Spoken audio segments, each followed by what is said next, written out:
Ito mga kabali, ito na yung pangalawa natin kay Boss Arnel Nova. Ang sabi niya dito, sir, paki-fully upgrade na lang itong unit na to. Pakilagyan ng battery clip, pakipalitan ng lagayan ng rad, ayos ng flip-flop, volume, capacitor, palakasin ng tunog. Yan ang sinabi niya. Bali itong 735 na to, ito yung first gen. Ito yung unang 735. Bali open natin yung top cover para makita natin. Ito mga kabali yung sinasabi ko. Ayan, tingnan nyo yung heatsink nya, makapal.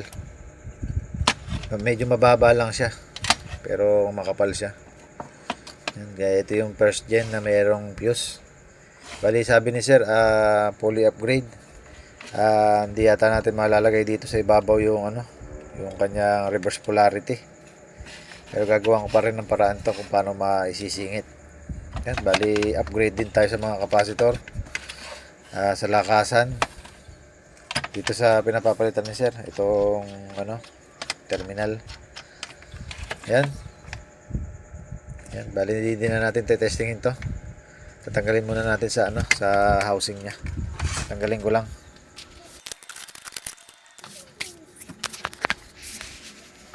Ito mga kabali yung ilalim nya, pero meron tayo isang napansin dito. Bali gumagalaw na yung SCR nya. Ayan, baka ito yung problema nito. Karoon ng pagluwag sa kanyang hinang. Ayan, bali kabit ko lang ito. Hinang ko lang tong SCR. Saka natin testingin. Wala naman ako nakakitang nasunog. Walang bumitaw kundi yun lang. Ayan, bali balik na lang pag nahinang ko na to. Saka tayo mag-testing. Balik na lang ako. Ito mga kabali, nahinang ko na yung natin, SCR. At naglagay muna ako ng pansamantalang fuse. Bali wala nakakabit dito. Kakabit lang nito. Ayan, testing muna natin kung siya itutunog. Kung siya walang problema na. Bali kabitan ko lang ng output saka battery. Ito mga kabali, nakalagay na tayo sa test valve. Running condition naman yung ating pan. Dali sa original na Susan, talagang ganyan ang nangyayari. Pagkabit mo pa lang sa battery, umandar ni pan. Ito, tingnan natin kung goods pa yung unit niya. Yan, meron. May ilaw. Naglulus lang yung natin. Yan. May tunog. Try natin ikabit. Tingnan natin kung aandar. Yan, nakakabit na, direct. Tingnan natin, naka 1K lang tayo. Ay, naka 500 watts lang pala tayo. Tingnan natin kung under sa 500. Ito ang una. Yun. Nagpo-protect. Ayaw. Ayan, may problema yung unit. Hindi siya makapag-operate ng maayos. Nag-error siya. Fault. Ayan. May problema pala siya. Bali, bago natin i-fully upgrade, hanapin muna natin may problema kung bakit ayaw niyang dumiretso. Yan, bali check up muna ako dito sa mga capacitor natin kung merong may sira. Ito, check upin ko lang. Balik na lang ako pag nakakita na ako ng sira. Ito mga bali, papakita ko lang yung nangyayari sa kanya. Naka 2K pala tayo kanina, kaya pala ayaw mandar. Ito 500 na talaga. Ayan. Ayan ang nangyayari sa kanya. Ayaw niya dumiretso yung tunog. Yan, bali may problema tayo sa output, pero sa natin wala naman problema. Sa inverter side, sa output tayo may problema. Dito tayo nagkaroon ng problema sa may mga parts dito siguro. At check upin ko dito sa may mga transistor natin dito. Bali ayaw niyang dumiretso lang. Yun. Balik na lang ako pag naayos ko to. Ito mga kabali, napatunog na natin siya sa 1K. Nanda sa 1K. Kaya lang nagpo-protect siya pag sinasagad natin yung lakasan. Yan. Bali buwan din natin ang paraan niya. Pero ngayon tumutunog na. Bali ito na yung pinalitan natin. Yung iba buo pa, may kalawang lang kaya pinalitan ko na rin. Yan. Bali Tatry ko muna tanggalin yung nagpo-protect dito. Bali, tatanggalin ko rin naman yan pag nag-upgrade tayo. Bali, unahin ko na yun. Tanggalin ko lang yung resistor na ina-adjust ko dito para magdiretso siya. Tingnan natin kung dediretso na siyang umandar. Yan, balik na lang ako pag natanggal ko yun nandito sa PWM natin. Ito mga kabali, na-remove na natin yung yung resistor dito sa PWM natin. Mamaya ko na ipapakita kung alin yung ni-remove natin. Ito, maandar na siya.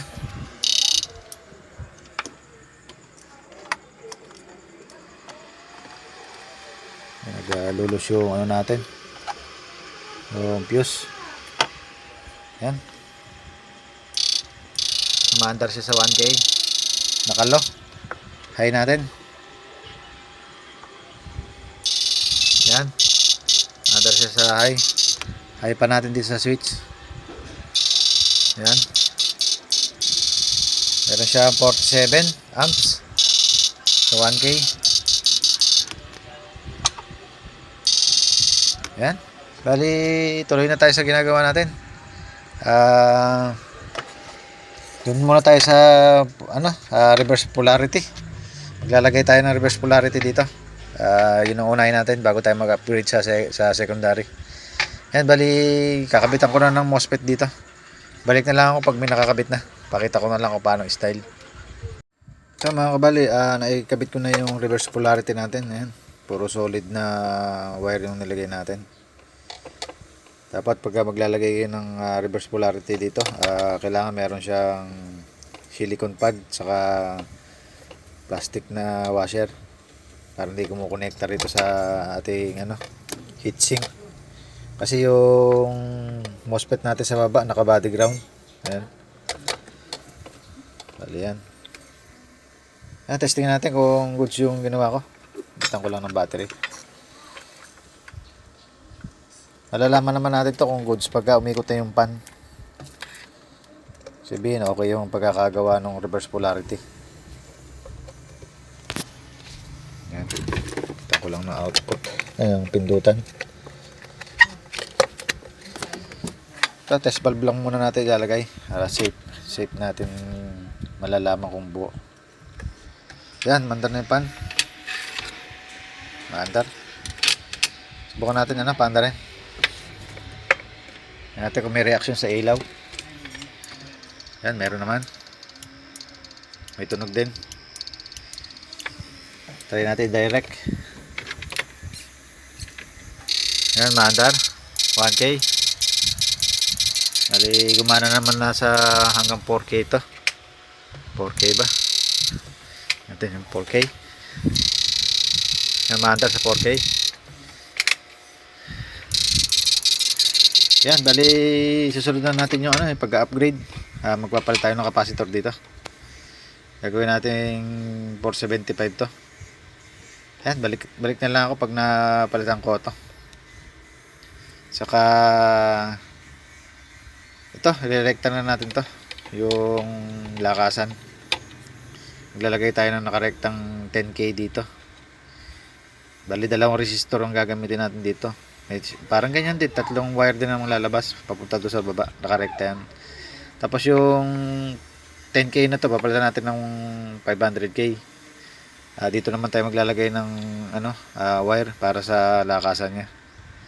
Tapos dito naman natin papatayin yung flip-flop sa PC817 saka transistor na 8050. Yung pagitan ng dalawa na yan, puputulin natin, doon natin lalagyan ng wire. Doon natin gagamitin yung switch na to. Yung high and low na to, ito, yung 10K na to, irerekta na lang natin yan, yung ilalim yan, para makuha natin yung yung switch, may ilagay natin dito. Yan, balik na lang pag napalitan ko na yung capacitor, saka nai-ayos ko yung flip-flop saka volume. Ito mga kabali, nalagyan na natin yung capacitor. Bali, ko nga pala sa inyo, nagpalit nga pala tayo ng heatsink natin dahil di natin malalagyan ng kuwan sa ibabaw to. Bali, ganyan ang forma nyan, alang mapaglalagyan ng MOSFET. Yan, obligado tayo na magpalit ng heatsink. Ito, bali, ito na yung 475 na UF na capacitor na upgrade na natin. At saka yung ito, nagpalitan tayo ng lakasan. Dalawang wire na lang. Papunta rito sa 220k na resistor. Bali, hinugot natin yung resistor sa board. Yung isang wire sa black, nilagay natin sa resistor. Yung red naman, papunta doon sa board. Tapos itong switch natin sa flip-flop, ito. Ginamit natin yan. Ito, dalawang wire. Tinanggalan natin isa. Bali, dalawang wire nga lang pala to. Ayan, bali dito na natin nilagay yan sa dalawang parts na PC817 saka 8050 na transistor. Ayan, sa magkabilang paa. Pinutol natin yung board. Doon natin nilagay. At saka ito yung sinasabi ko. Yan yung resistor. Ang 10K natin nasa kaliwa. Okay. Ang 2.2R natin nasa sa kanan. Tapos yung center top natin sa gitna. Yan yung sinasabi ko. Tapos dito sa natin, yung binilaw natin dito, yung niremove natin ito. Ito yung 104 na to, 100K. Ay, luminaw. Yan, 100K nandito sa R23. Saka sa R3, 4.7K. Iniremove natin yan, yung dalawa na yan. Yan. Okay, testing tayo. Tingnan natin kung goods na. Yan, bali kapitan ko lang ng output saka battery saka switch. Tama, bali nakalagay na yung yung battery natin. Ayan, maandar na yung sa test valve lang tayo. Bali ito nga palang solid copper natin, tinatakpan natin lagi ito para hindi magdikit kung sakaling maalog man o madiin man ito. Bali meron saping sa ilalim, may iba saping pa sa ibabaw yan. Ayan, nakapaloob yung wire natin. Yun. Loob. Para safety. Ayan, bali testing natin. Tingnan natin na mag-on. Ayan, nag-on naman. Try natin i-direct. Ayan, mandar sa flip-flop. Full volume. Try natin flip-flop. 49 ampere. Bali ibinalik natin yung 10K dito. At go over it siya masyado. Pero yan, okay na yan. Dahil nag-adjust naman tayo sa capacitor. Kahit hindi na natin high doon. Para lang wag masira yung inverter side. Yan. Kanina nagsi 60 ampere. Pero masyado nag-iinit kaya binalik ko yung 10K. Yan. Okay na. Yan yung flip-flop.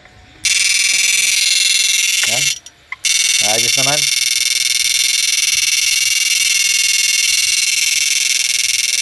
Try natin sa 4K. Yan, maandar 4K. Full volume natin. Yan. Kaya naman. Bali dito sa unit na to, yung upgrade saka repair okay na. Gandun lang. Ito nga pala yung mga tinanggal natin para umandar. Yung 224 na natin, capacitor. 224 by ilang volts ba to? 250 volts. Yan. Yan, bali dito sa Susan 735 na first gen, okay na. Dito lang.